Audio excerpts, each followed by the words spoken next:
अरे बकर बकर करके इंसाटा पगड़ी आया है।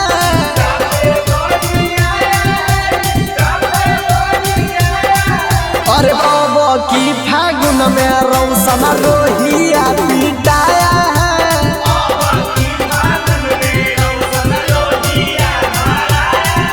अरे बाबा की फागुन में रौशन रोहिया पिटाया है।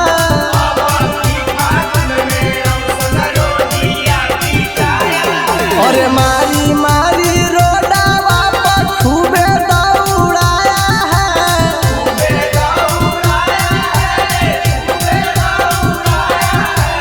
अब की फागुन में रौशन रोहिया पिटाया है।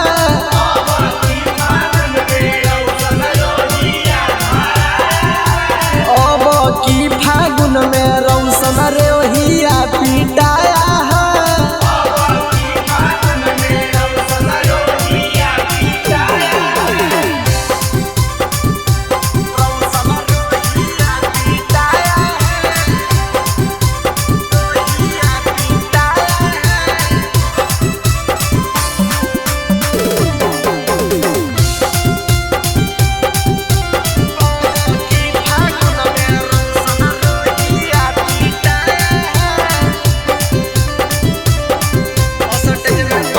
असटेज में पगा बल पड़ गए भारी, मारी मारी दल के गर्मी उतारी।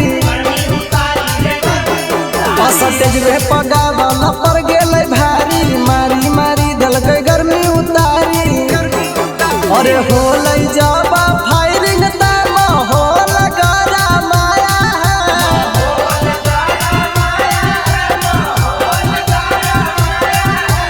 अब की फागुन में रौशन रोहिया पिटाया है।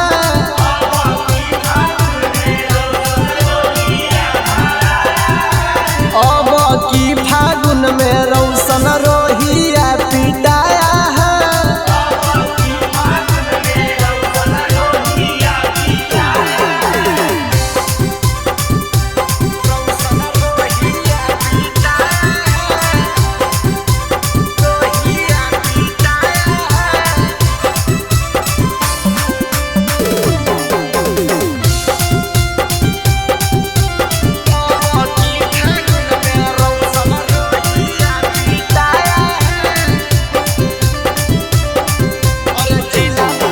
अरे जिला नालंदा में गेलै धराई, पब्लिक से मार बेटा गेलै उखाई। अरे जिला नालंदा में गेलै धराई, पब्लिक से मार बेटा गेलै रे खाई।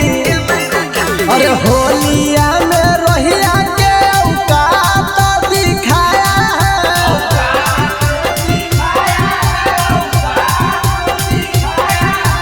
अब की फागुन में रौशन रोहिया पिटाया है।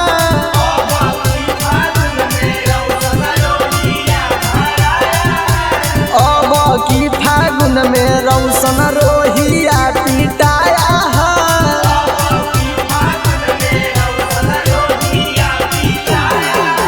सुधर जो रे बेटा।